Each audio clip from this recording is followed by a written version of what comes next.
Assalamualaikum warahmatullahi wabarakatuh. Halo semuanya, perkenalkan nama saya Vanessa Ramadhani dari Program Studi Manajemen Dakwah kelas 1E dengan nomor NIM 12513201111. Di sini saya akan membahas tentang norma dan kontrol sosial.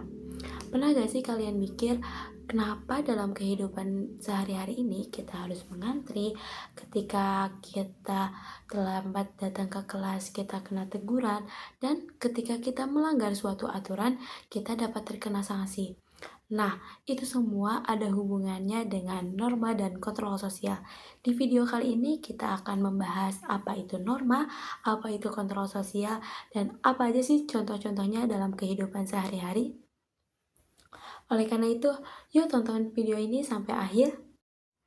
Norma sosial adalah aturan atau pedoman yang mengatur perilaku seseorang agar sesuai dengan nilai-nilai yang ada, sehingga terciptanya kehidupan yang harmonis, tentram, dan damai.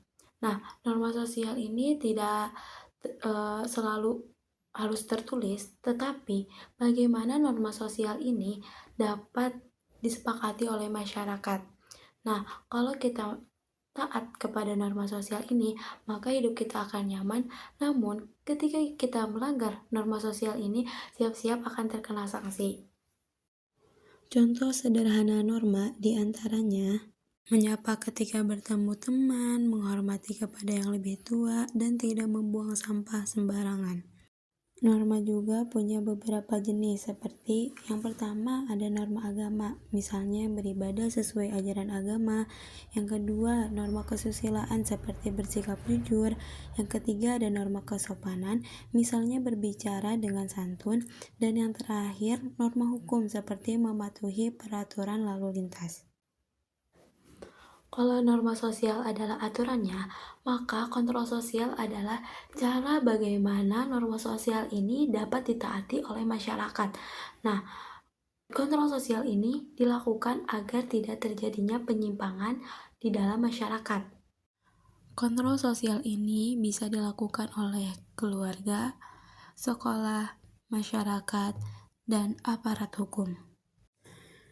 Dua cara kontrol sosial bekerja. Yang pertama ada preventif atau pencegahan, dilakukan sebelum pelanggaran terjadi. Contohnya, ibu kamu menasehatin, hati-hati di jalan ya, jangan ngebut. Itu kontrol sosial agar kamu gak melanggar aturan lalu lintas. Yang kedua ada represif atau pemulihan, dilakukan setelah pelanggaran terjadi. Contohnya, kamu ditilang polisi karena gak pakai helm, atau digosipin tetangga karena pulang larut malam. Norma dan kontrol sosial punya tujuan penting, yaitu menjaga ketertiban masyarakat, mencegah konflik sosial, membentuk perilaku yang baik, menciptakan kehidupan yang aman dan harmonis. Tanpa norma sosial dan kontrol sosial, kehidupan masyarakat bisa kacau dan penuh konflik. Kesimpulannya adalah norma dan kontrol sosial merupakan bagian penting dalam bermasyarakat. Norma berfungsi sebagai pedoman, sedangkan kontrol sosial berfungsi untuk memastikan bagaimana norma ini dapat dijalankan dalam kehidupan sehari-hari.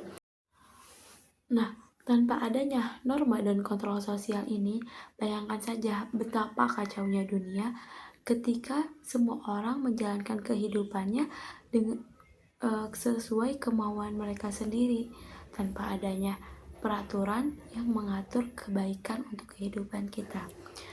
Dengan mematuhi norma dan kontrol sosial, maka akan menciptakan kehidupan bermasyarakat yang aman, damai, dan tentram.